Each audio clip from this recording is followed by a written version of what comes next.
दुनिया में कितने सारे काम होते हैं ना, और हर काम को करने के लिए भगवान ने अलग अलग कैटेगरी बनाई है। हर किसी को अलग अलग काम सौंपे हैं। यदि काम ना सौंपे होते तो काम समय पे पूरे भी नहीं हो पाते। होम मेकिंग भी उसी में से एक है। और घर संभालना बच्चों का खेल नहीं है, लेकिन इम्पॉसिबल भी नहीं है। यदि औरत हो तो सब कुछ पॉसिबल है।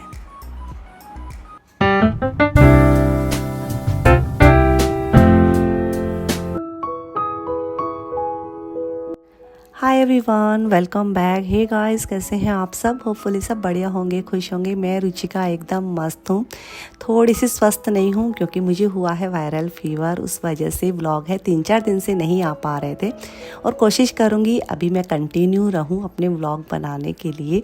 क्योंकि जब आप एक फैमिली के साथ जुड़ जाते हैं और लोगों के साथ जुड़ जाते हैं तो आपकी एक रिस्पॉन्सिबिलिटी बन जाती है कि आप अपडेट देते रहें। तो एकदम से 3-4 दिन में गायब हो गई, और बस अभी मैं आई हूँ व्लॉग लेके अपना। मंगलवार का दिन है, डस्टिंग में अपना लग गई हूँ।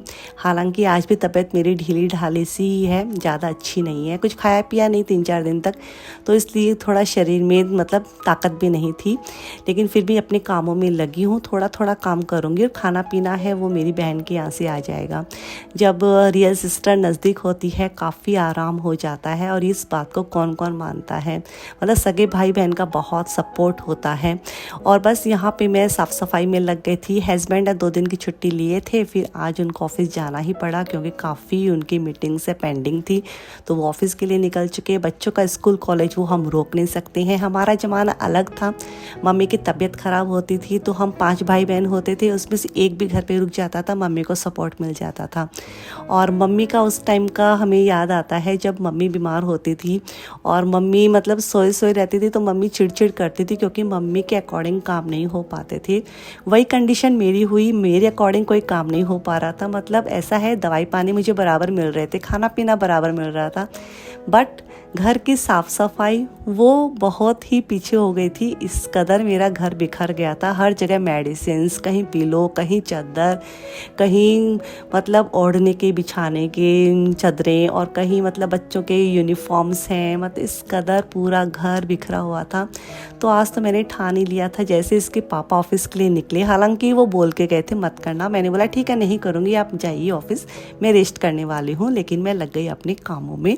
और ये वाला काम करने के बाद मुझे बहुत सुकून मिला, क्योंकि मेरा घर बहुत ज़्यादा गंदा था, जो कि मैंने शुरू में क्लिप्स से आपको दिखाई थी।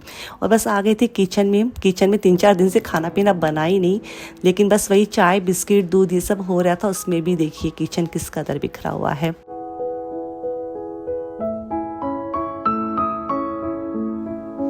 काफ़ी लोग मुझसे रिलेट कर पाते होंगे ना, क्योंकि आप थोड़ा भी ऐसे संभलते हैं, अच्छा लगता है, फील अच्छा करते हैं, तो ऐसे ही लग जाते हैं ना मेरे जैसे कामों में। मेरा तो ऐसा ही है। मुझे थोड़ा सा भी ऐसे लगता है मेरे अंदर हिम्मत है, मैं काम करना शुरू कर देती हूँ और उन सब चीज़ों को भूल जाती हूँ तबीयत पाने को, क्योंकि मेरे लिए घर पहली प्रायोरिटी है। मुझे ऐसा लगा कि घर को साफ़ सुथरा कर लूँगी तो आधी ठीक तो मैं वैसे ही हो जाऊँगी। और बहुत सारी लेडीज़ हैं जो मेरी जैसी ही सोच को रखती हैं, घर साफ़ सुथरा रखना पसंद करती हैं। और बारिश के दिनों में तो स्पेशली घर को साफ़ सुथरा रखना भी चाहिए, बहुत ध्यान रखना चाहिए। और यहाँ पे बस मैं फ्रिज के ऊपर से साइड से सब तरह से मतलब मिट्टी हटा रही थी। 3-4 दिन हो गया था, घर की डस्टिंग बराबर से हुई नहीं। बराबर क्या मतलब हुई नहीं, जो हाउस हेल्पर बस ऊपरा ऊपरी झाड़ू पोछा और बर्तन करके जा रही थी। बाकी बस जो हो रहा था सो हो रहा था, बस वो मुझे ही पता है। तो यहाँ पे बस जो छोटे छोटे सामान हैं इनको मैं उनकी जगह पे अरेंज करूँगी, क्योंकि कोई भी सामान अच्छे से प्रॉपर तरीके से नहीं रखे गए थे। और हमारा ऐसा ही है, हमारा सामान इधर उधर व्यवस्थित हमें मिलता है ना, तो हमें चिड़ सी मच जाती है। तो बस थोड़ा सा उसको साफ़ सुथरा कर दूँगी ना तो सुकून सा मुझे मिल जाएगा। और मतलब खांसी ने तो मेरी हालत बहुत ज़्यादा ख़राब करके रखी है।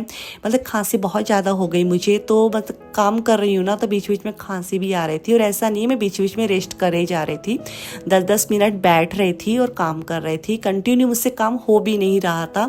तो यहाँ पे बस फ्रिज के ऊपर से बाहरी सतह है वो भी मैंने अच्छे से साफ़ सुथरी कर दी है, और किचन तो अच्छे से मैंने नीट एंड क्लीन कर दिया था। अब थोड़ी देर में हाउस हेल्पर आएंगी तो वो बर्तनों को क्लीन कर देंगी। बर्तन बहुत ज़्यादा तो नहीं हो रहे हैं, थोड़े थोड़े बर्तन ही हो रहे हैं क्योंकि घर पे तो खाना पीना बन ही नहीं रहा है, लेकिन जो भी हो रहे हैं वो साफ़ सुथरा करके चली जाएगी।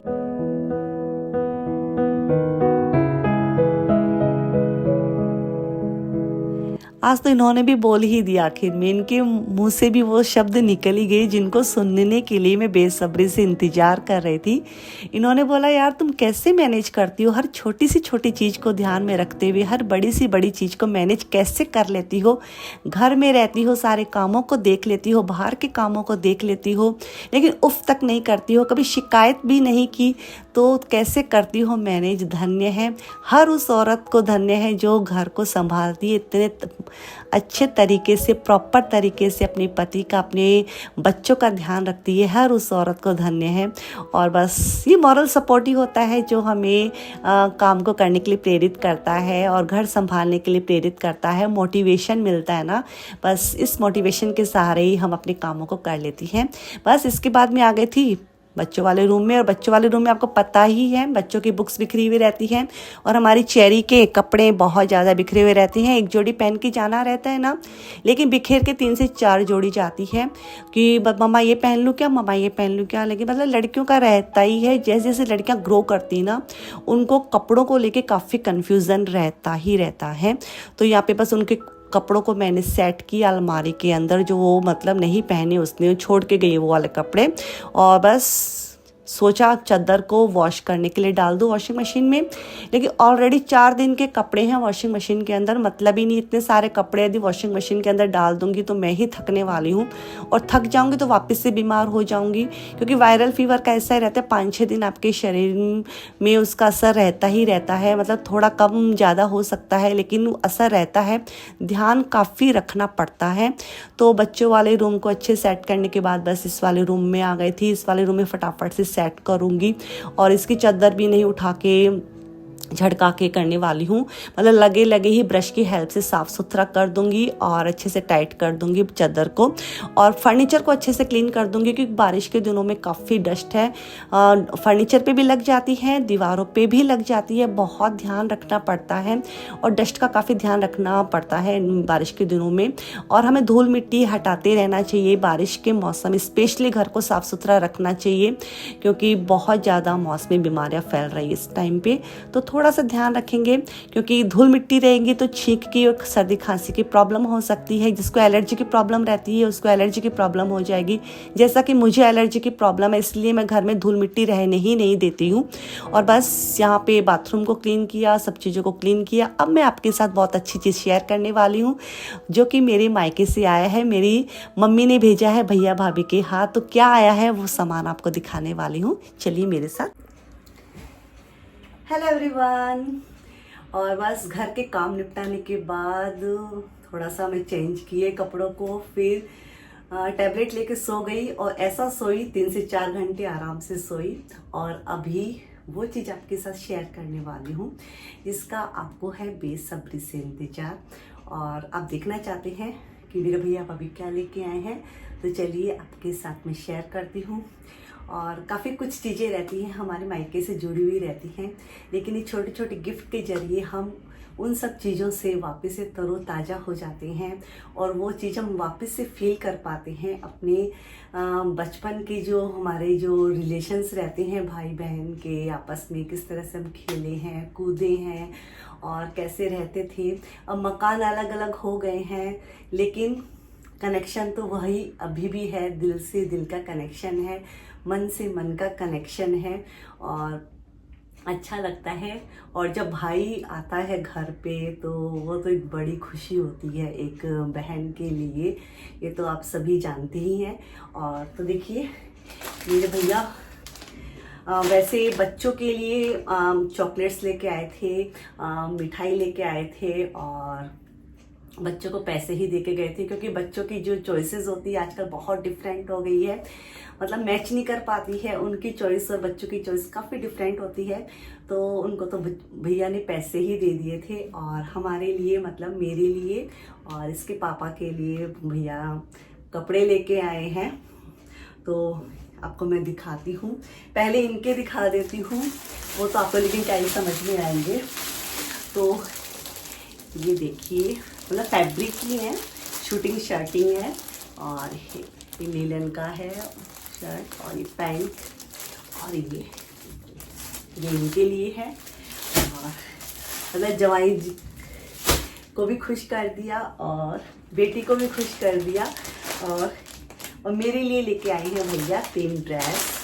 तो सबसे पहले आपको दिखाती हूँ, मेरा फेवरेट कलर है ब्लैक, तो ये वाला लेके आए हैं। तो ये इसका इस तरह से ऊपर का है टॉप, और ये है इसका दुपट्टा। स्टिच करवाऊंगी तब इसका मतलब लुक है वो निकल के आएगा। और इसका बॉटम प्योर ब्लैक है। तो एक ये है, कॉटन सूट है, और एक है ये इस तरह से। तो ये वाला ये है इसका टॉप, और ये इसका दुपट्टा, ये भी कॉटन का है, दुपट्टा भी, और ये बॉटम। एक ये वाला सूट है। कैसा लग रहा है आपको कमेंट बॉक्स में बताना। ब्लैक ज़्यादा बेस्ट है, ये वाला बेस्ट है, या फिर आपको एक और दिखाती हूँ वो बेस्ट है। एक है ये वाला सूट,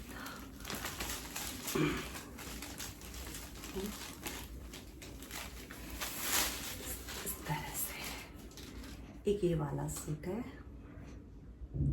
ये इसका ऊपर का टॉप, और ये कॉटन दुपट्टा इसका। मुझे कॉटन जो सूट रहते हैं ना उसके साथ कॉटन दुपट्टा रहता है ना, वही मुझे अच्छा लगता है, मतलब लुक अलग आता है।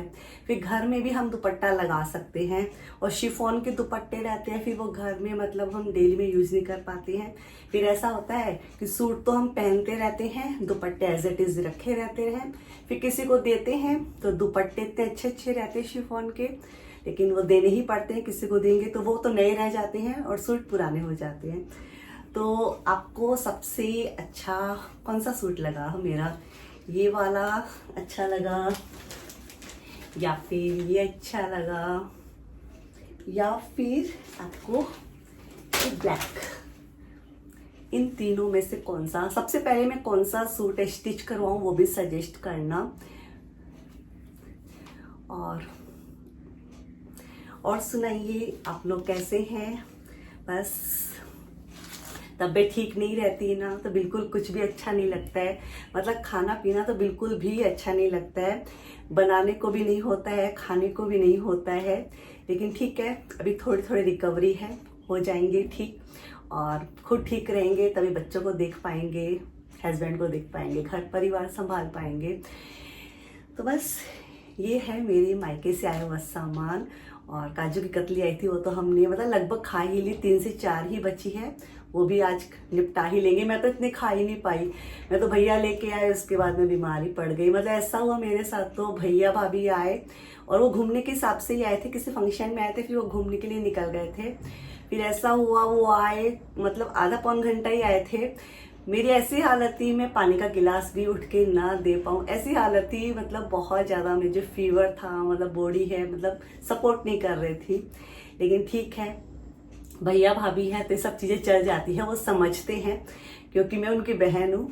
तो बस इसी के साथ आज का वीडियो मैं यहीं पे एंड करती हूँ। छोटा सा है लेकिन मुझे अपनी अपडेट भी देनी थी और मायके से आया हुआ सामान भी दिखाना था। इससे पहले वाले व्लॉग में मैंने जस्ट आपको बोला था कि मैं दिखाऊं या ना दिखाऊं, काफ़ी लोगों के कमेंट थे दीदी ज़रूर शेयर कीजिएगा। और अच्छा लगता है किसी के मायके से कुछ भी सामान आता है तो देखने में मुझे भी खुशी होती है, क्योंकि उस बच्ची का चेहरा देख के ही इतने खुश हो जाते हैं तो ऑटोमेटिकली अपने चेहरे पे भी खुशी आ जाती है। तो बस इसी के साथ मैं रुचिका अपने इस छोटे से वीडियो को यहीं पे एंड करती हूँ। उम्मीद करती हूँ कि आज का वीडियो भी आपको पसंद आया होगा। मिलती हूँ आपसे नेक्स्ट इंटरेस्टिंग से वीडियो में। तब तक के लिए अपना ढेर सारा प्यार मुझे देते रहना और बने रहना। लाइक कमेंट शेयर सब्सक्राइब जरूर कीजिएगा और ढेर सारा प्यार देते रहना। Take care, love you, bye bye.